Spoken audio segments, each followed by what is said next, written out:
Olá, muito boa tarde para você nesta quinta-feira, dia 3 de outubro. Que bom que você está aqui nos acompanhando pela TVE ou pela Rádio Espírito Santo ou ainda pelo YouTube. Que bom que você está aqui valorizando a comunicação pública do Espírito Santo. E hoje nós damos continuidade à série de entrevistas TVE nas eleições 2024 com candidatos à Prefeitura de Vitória. Aqui conhecemos as propostas de temas que abordamos todos os dias aqui no nosso programa, né? Cultura, esporte, políticas para a juventude, direitos humanos e também vamos falar sobre comunicação. Lembra você de casa que a entrevista tem o tempo de até 15 minutos, incluindo as considerações finais. E por sorteio, a candidata a prefeita da capital que está aqui com a gente hoje é a Camila Valadão, do PSOL. Ela já está aqui do meu lado. Muito boa tarde, candidata, seja bem-vinda. E a partir de agora vamos colocar o cronômetro de 15 minutos na tela e a senhora pode acompanhar também aqui do nosso telão. A minha primeira pergunta é: quem é Camila Valadão? Luana, boa tarde. Eu quero saudar você, a TVE, todos os trabalhadores da TVE, também quem está em casa, nossos telespectadores acompanhando essa entrevista, saudar a iniciativa de fazer debate sobre temas que são tão relevantes para a nossa população. Eu sou assistente social de formação, sou mãe do Francisco, meu filho de 5 anos, sou mestre e doutora em política social e hoje tenho a honra de exercer no Estado do Espírito Santo o mandato de deputada estadual. Falo honra porque eu tive a honra de ser a mulher mais votada da história do Espírito Santo. A gente vem fazendo esse mandato com muito afinco e antes de ser deputada eu também fui vereadora aqui na cidade de Vitória e estive 2 anos na oposição à atual gestão da cidade, que agora se coloca como candidata novamente, com uma candidatura para a continuidade dessa gestão. E exatamente por estar na oposição a gente entendeu a necessidade de apresentar um projeto político que represente a renovação, que represente o futuro e que coloque as pessoas no centro do cuidado e do debate da nossa cidade. Candidata, Vitória é a única cidade da região metropolitana que tem uma Secretaria de Cultura autônoma, né? Sem estar vinculada ao turismo ou ao esporte, por exemplo. Mas segundo o movimento cultural, né, o Grito da Cultura de trabalhadores do setor, eles falam que ainda falta aqui na cidade uma política pública implementada, né? Caso eleita, qual será o lugar da cultura no seu governo? Luana, é importante você trazer essa temática porque eu digo sempre que a cultura em Vitória gritou com essa gestão. Tanto que foi formado um movimento social de denúncia à ausência de políticas públicas e o desmonte de políticas nessa área na nossa cidade. Vitória é uma cidade rica culturalmente, aqui a gente tem potências nas diversas manifestações culturais e infelizmente falta políticas públicas e por isso dentro do nosso plano de governo nós estabelecemos a ideia de uma cultura em todos os lugares da nossa cidade, retomando a ideia de ampliar o orçamento na área da cultura, que é fundamental. Nós queremos mais recurso nessa importante política pública, também fortalecer o que hoje já existe, como, por exemplo, o Conselho Municipal de Cultura, retomar e reformular o Plano Municipal de Cultura, que hoje está desatualizado, e também retomar a Lei Rubem Braga, que é uma lei fundamental para a gente poder fomentar a cultura na nossa cidade, além, obviamente, de ocupar com cultura as nossas praças, os nossos equipamentos públicos, levando cultura não só para os bairros nobres, de classe média, no centro da cidade, mas também nas periferias. A gente quer, por exemplo, que a nossa juventude possa ter acesso à cultura ou ainda produzir cultura. Então, isso requer recurso, isso requer prioridade e isso requer reconhecer a cultura como um direito fundamental e isso está no nosso plano de governo. Falando sobre recurso, né, porque a gente sabe que a cultura precisa de política pública para existir, né, para se manter. A senhora comentou sobre a Lei Rubem Braga, né, ela foi retomada, foi reativada em 2020, mas com recurso bem abaixo do que é previsto na lei, assim. Então, falando um pouquinho sobre como você pretende gerenciar essa lei, né, e sobre o Fundo Municipal de Cultura, por exemplo, que hoje na cidade só é abastecido com verba do governo federal ou do governo estadual via fundo a fundo, por exemplo. Exatamente, a gente teve um abandono da política cultural na nossa cidade e é importante a gente dizer para você que está em casa que cultura não é só promover shows. Isso foi o que essa gestão fez. Resumindo a política de cultura da nossa cidade com tanta potência, a lógica dos shows. Nós queremos shows, obviamente, mas queremos também o fomento das diversas manifestações culturais. E para isso nós precisamos ampliar o orçamento público da cultura, garantir o funcionamento da Lei Rubem Braga de forma constante, permanente, sem interrupção e principalmente principalmente com transparência, com controle e com participação social. Por isso a gente fala, Luana, da importância de resgatar o protagonismo do Conselho Municipal de Cultura, que é o espaço fundamental para ajudar na formulação dessas políticas e também para fiscalizar e acompanhar os recursos aplicados nessa área. Nós queremos retomar o papel do Fundo Municipal de Cultura. Queremos um fundo com recursos, com potência, para que a gente faça a cultura na cidade de Vitória avançar, podendo inclusive garantir que a gente tenha também cultura na nossa periferia, que esse é o grande desafio da nossa cidade. Olha, a gente vai em territórios, posso dar, por exemplo, como exemplo, o território do bem, que nós estivemos na semana passada, e uma das reivindicações é a ausência completa do município, fomentando políticas para a juventude e também levando cultura para esses lugares. E caso eleita, candidata, como a senhora pretende gerenciar os espaços culturais que já existem, como, por exemplo, a Casa Porto, o Museu Capixaba do Negro, o Museu do Pescador na Ilha das Caídas, que está assim até acervo, né? E se pretende criar outros em outros espaços da cidade? Luana, é importante falar disso, porque uma das coisas que nós colocamos no nosso programa de governo é exatamente a revitalização dos espaços públicos culturais existentes na nossa cidade. A gente tem espaços, posso dar exemplo do Mucane, né, que é um museu que, inclusive, a gente acompanha bastante as atividades culturais ali desenvolvidas por conta da população negra, que tem aquele espaço como uma reivindicação importante e que hoje não tem, por exemplo, elevador para garantir acessibilidade. Esse é um tema que sempre foi apontado pelo movimento negro. Ou outros espaços públicos da nossa cidade, a gente tem apenas uma única biblioteca municipal.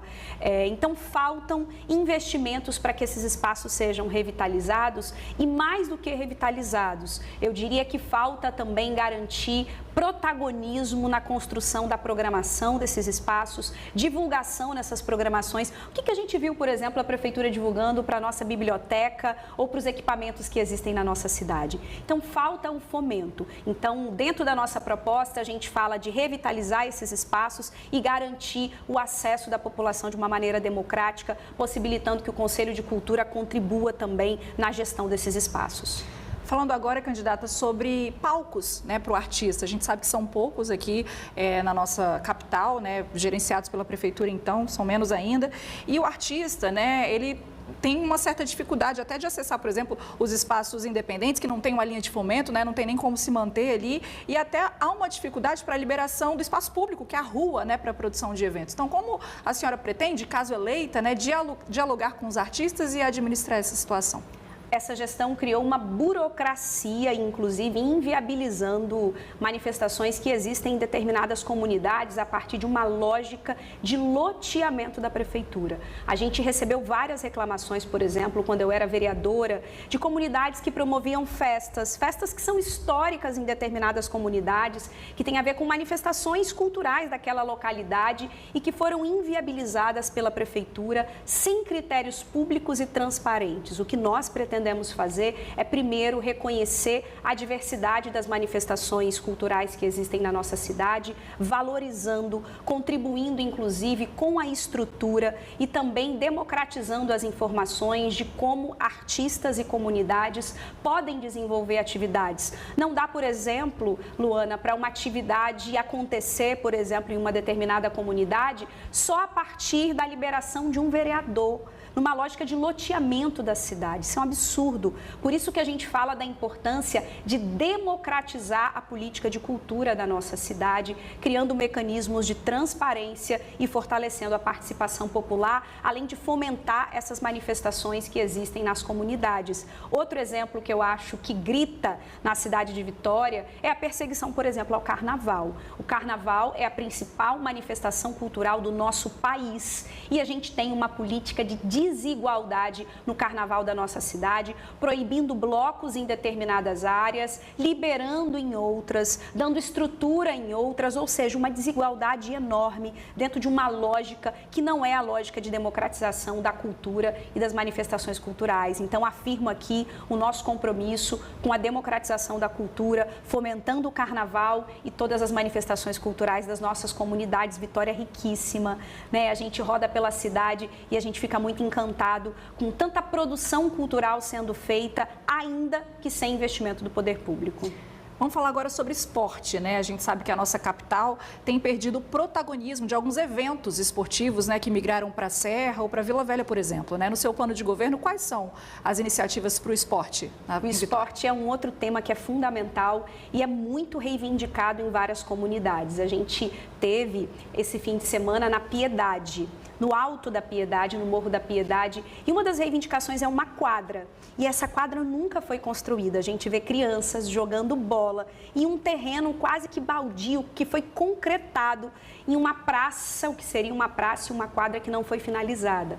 A gente tem uma desigualdade grande nos equipamentos na área do esporte da nossa cidade. A gente tem comunidades que têm equipamentos esportivos, outras que não têm absolutamente nada. Então, como fomentar esporte em uma cidade que várias comunidades não têm sequer um campo ou uma quadra? Então, uma das coisas que a gente coloca no nosso plano de governo é a necessidade também da gente democratizar o esporte, o que significa revitalizar os espaços que já existem na nossa cidade, além de construir novos espaços. E também uma das coisas que a gente ressalta é ampliar os investimentos nessa área. Entre o orçamento da prefeitura, o esporte está entre as secretarias com menor recurso. Vale lembrar que, para além de direito, o esporte ele possibilita a capacidade de desenvolver várias habilidades, né? Muito reivindicado, por exemplo, pelas crianças, pela nossa juventude. Então, a gente quer ter também o esporte como um dos mecanismos de oportunidades para a nossa juventude. Então, ampliar o orçamento é fundamental, revitalizar os espaços que já existem e construir um calendário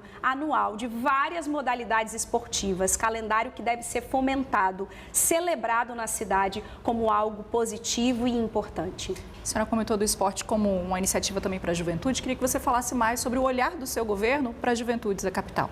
Uma das coisas que a gente ressalta sempre, que nós queremos políticas públicas de juventude, para a juventude e com a juventude, trazendo também a juventude para o centro do debate das formulações das políticas públicas. A cidade de Vitória hoje, a atual gestão, demorou 4 anos, olha só, 4 anos para reabrir um único CRJ na nossa cidade, que é o Centro de Referência da Juventude, sendo que a juventude do ponto de vista populacional, uma parcela muito expressiva da população da nossa cidade. Então, como ter apenas um único CRJ? Então, eu ressalto a construção de equipamentos e políticas públicas específicas para a nossa juventude, porque a juventude quer ter direitos, quer poder ter acesso à cultura, à saúde, à educação, portanto, quer um espaço público que contribua na articulação dessas várias políticas. Uma outra coisa que a gente ressalta também é a necessidade de garantia de formação e qualificação para a nossa juventude, para além de oportunidades no mercado de trabalho. E um eixo fundamental, a juventude negra quer viver na cidade de Vitória. Infelizmente, a gente vem assistindo nos últimos anos, com destaque nessa gestão, em virtude de uma lógica de segurança pública na cidade, que é uma lógica voltada para repressão pura e simplesmente, sem investimentos sociais, a gente vem acompanhando o aumento do número de homicídios na cidade de Vitória e é importante dizer que a maior parte dessas mortes são jovens. Quantas mães na cidade de Vitória hoje choram pela perda dos seus filhos e antes de perderem os seus filhos, reivindicavam políticas públicas e o Estado completamente negligente nessa área. Então, para nós, juventude é prioridade e precisa de investimento do poder público. Candidata, como a senhora pretende administrar Vitória, né, considerando a diversidade, a diferença entre as pessoas? Excelente, Luana. O primeiro eixo do nosso programa de governo é o Vitória Sem Medo. E por que a gente traz esse eixo? Porque o que a gente percebe na cidade de Vitória hoje é uma lógica do autoritarismo na condução da gestão da nossa cidade. Uma lógica que não reconhece a diversidade, que exclui os setores não hegemônicos nos espaços de poder. E aí, quando eu falo desses setores, eu estou falando as mulheres, eu estou falando a população negra, LGBTQIAPN+, pessoas com deficiência, ou seja, a diversidade na sua amplitude não é reconhecida e não é valorizada. Então, quando a gente fala do Vitória Sem Medo, a gente está destacando a necessidade da gente incorporar todos esses setores na construção das políticas públicas. Um dos nossos primeiros anúncios foi a construção, por exemplo, de um secretariado paritário. Nós queremos 50% de mulheres na condução da prefeitura, e uma cidade boa para as mulheres é uma cidade boa para todo mundo. Candidata, minutos finais, eu queria que a senhora também falasse nessas últimas considerações sobre comunicação, como pretende dialogar com a população. Luana, obrigada pela oportunidade. A comunicação, ela é um direito, ela é fundamental, principalmente ao garantir transparência, ao garantir uma relação de uma gestão mais próxima das pessoas. E por isso que a gente fala de uma vitória sem medo, porque a gente entende a necessidade da prefeitura construir todas as suas ações a partir da participação popular e do diálogo transparente com a nossa população. Então, nesse sentido, eu finalizo pedindo voto para um projeto político na cidade de Vitória, que não é essa lógica do medo, é a lógica de uma Vitória mais humana, mais igual, mais voltada para as pessoas, uma cidade também conectada com as demandas do presente. Eu sou a única mulher nessa disputa e falo isso para ressaltar que chegou a hora de Vitória eleger a primeira prefeita, que quer colocar as necessidades das pessoas no centro da gestão municipal e não apenas fazer maquiagem na véspera da eleição, porque foi isso que a gente viu ao longo dessa última gestão, uma maquiagem para tentar enganar você, e você com certeza sabe o que Vitória precisa e tem certeza que o que a gente aqui apresenta é a verdade e é percebido todos os dias ao acessar a saúde, a educação e os serviços públicos da nossa cidade. Candidata, o seu tempo acabou. Muito obrigada por ter aceitado o nosso convite, por ter vindo aqui e ter exposto as suas ideias.